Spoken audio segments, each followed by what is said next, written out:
زنی که عطر میزنه بعدا به ملایعام میروه، از عطر ازی مردم استفاده میکنه، بیگانگان به مشام مردم میرسن، این زن زناکار محسوب میشه.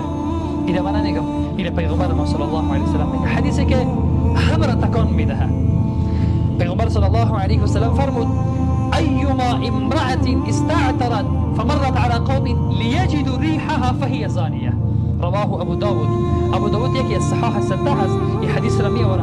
پیغمبر صلی الله علیه و سلم میفرماید هر زنی که بوده باشه، زمانی که عطر میزنه مرور میکنه به اقوام، به قوم، به مردم، تا بوی عطرش مردم، یعنی به مشامش، یعنی به مشام مردم برسه، این زن زناکار محسوب میشه.